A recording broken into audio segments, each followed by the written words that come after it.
El otro día, el viernes por la noche, estaba aburrido y me volví a ver la película de Le Mans 66, por enésima vez. No sé cuántas veces la habré visto, la verdad.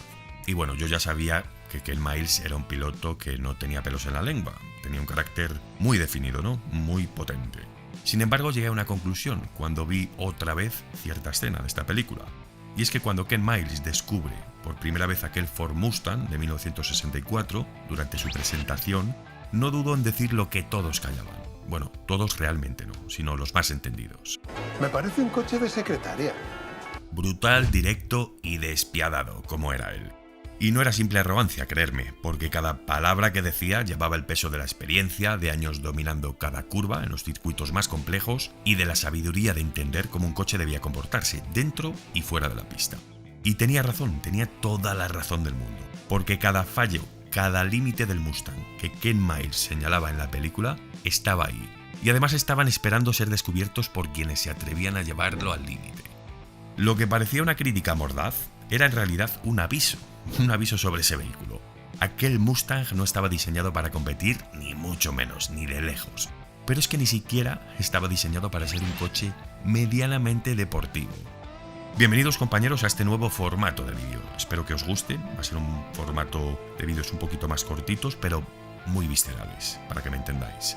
Y el primero va a ser este, el de por qué Miles tenía razón cuando decía que el Ford Mustang original era una auténtica basura.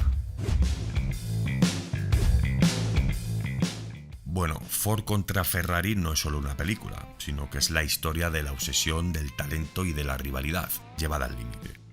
En esta película, Ken Miles es interpretado, para mí, magistralmente por Christian Bale. Me encanta este actor.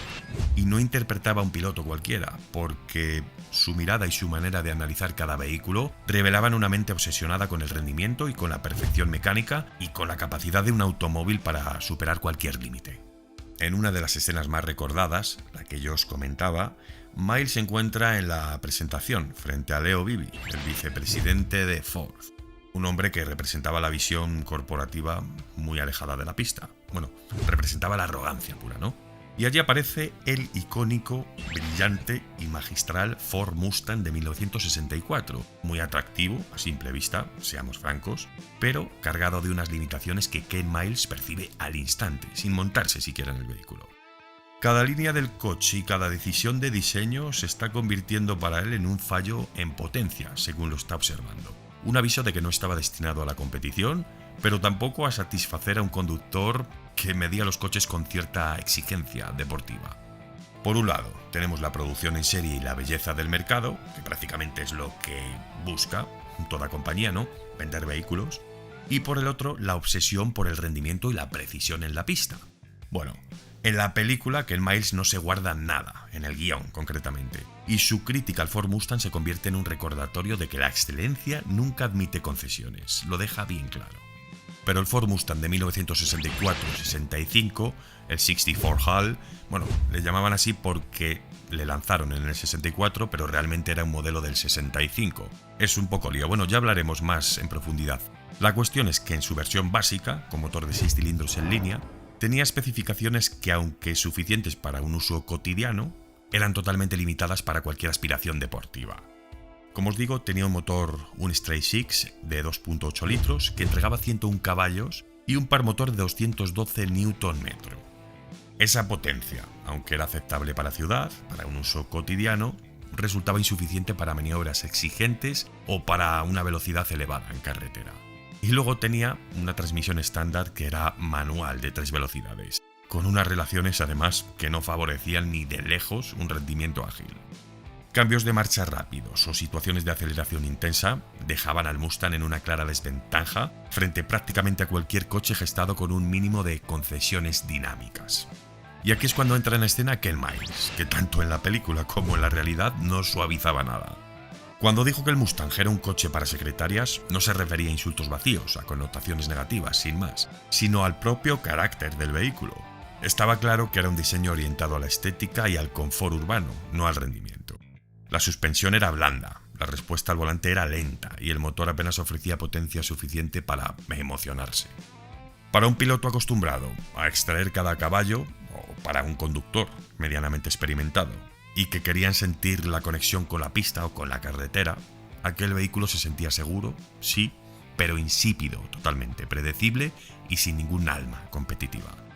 Así que decir que el Mustang era una bola de grasa Es una bola de grasa disfrazada para engañar al público.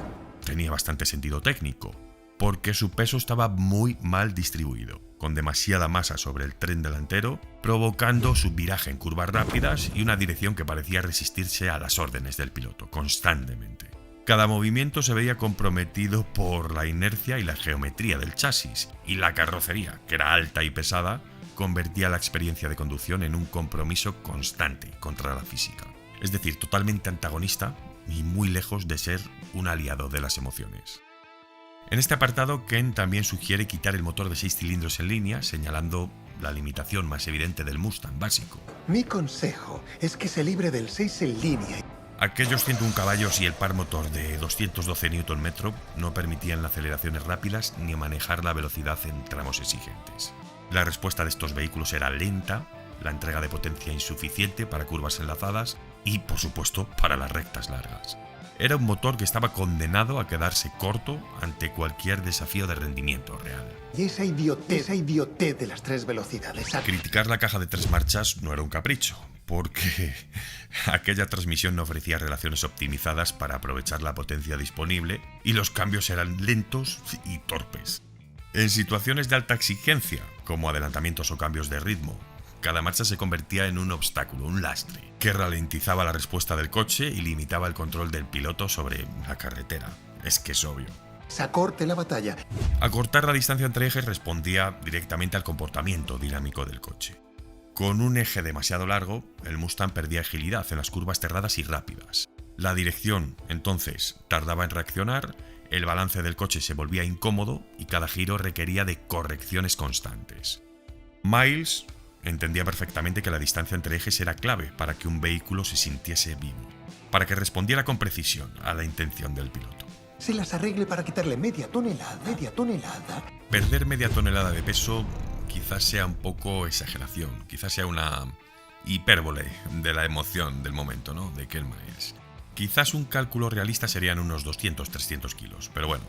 Cada kilo sobrante, obviamente, del Mustang afectaba la aceleración, la frenada y la estabilidad. La relación, en este caso, entre peso y potencia era crucial y concretamente lamentable. Demasiado peso convertía cada curva en un riesgo y cada frenada en un compromiso, y la sensación de control desaparecía completamente. Para un piloto o un conductor obsesionado con la pista, con la carretera, con la deportividad, con la emoción, el Mustang era demasiado pesado. Y baje el precio.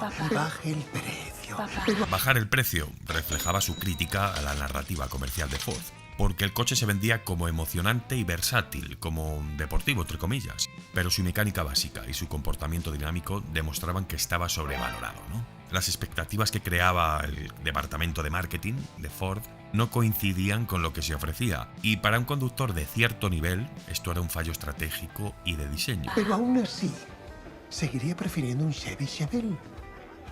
Y eso que es una mierda de coche, Y finalmente, cuando ya menciona que preferiría un Chevy Chevelle, incluso siendo un coche que consideraba mediocre, reforzaba la gravedad de todas sus críticas, ¿no? Ya hablaremos del Chevelle también. Este Mustang se quedaba corto en todo: aceleración, manejo y precisión. Así que cada comentario de Ken Miles en Le Mans 66 era una lección. Los coches se juzgaban por cómo responden bajo presión, y el Mustang estaba a años luz de estar preparado para ello. Y llegados a este punto es importante matizar, pobre Mustang, ¿no?, porque con la llegada de los motores V8, Ford comenzó a ofrecer paquetes de alto rendimiento, los High Performance, que ya aportaban un carácter mucho más deportivo y orientado a la pista. Pero cuidado, porque estos motores V8, aunque mejoraban notablemente la aceleración y la respuesta del coche, seguían basándose en la misma plataforma básica de los Mustang originales, por lo que seguían siendo coches torpes y muy lejos de ser realmente deportivos. Es como hablar de un Chrysler Newport o un DeVille, que sí, llevaban bloques V8 y de gran cilindrada además, pero seguían teniendo la dinámica de un palet de ladrillos, ¿no? Más adelante, ya con la llegada del Shelby GT350, ya concebido específicamente para rendimiento en la pista, el GT500 e incluso el Match One, aunque era más pesado, Ford sí que consigue crear Mustang capaces de rivalizar con deportivos serios. Pero estas evoluciones no cambian la realidad de las versiones iniciales. Es decir, la crítica no viene solo a la versión base de 6 cilindros en línea, sino que los primeros V8, igualmente los 260 o los 289, eran vehículos torpes e insípidos igualmente. Yo creo que poca gente es consciente o se dio cuenta en su día de estos desastrosos atributos, ¿no?, del Mustang original.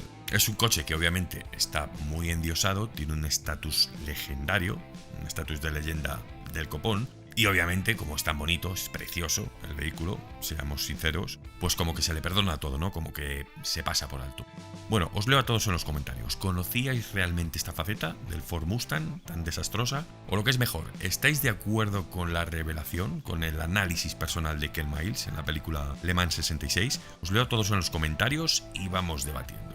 Recordad que si queréis apoyar el canal y acceder a material que no comparto en ningún otro sitio, podéis uniros a mi Patreon. Así ayudaréis a que el canal pueda continuar, pueda seguir creando contenido, y allí encontraréis fichas técnicas, anuarios, manuales, láminas, información mucho más rara, mucho menos conocida, con imágenes inéditas de mi colección de libros, etc. Todo exclusivo y que está solo disponible en Patreon. Y si lo preferís, también podéis haceros miembros del canal, que eso cuesta tan solo €1 al mes, y con el botón de hype y un simple like, también ayudáis muchísimo a que este proyecto pueda sobrevivir. Muchas gracias a todos por vuestra colaboración y nos vemos a las 21:00. Un saludo.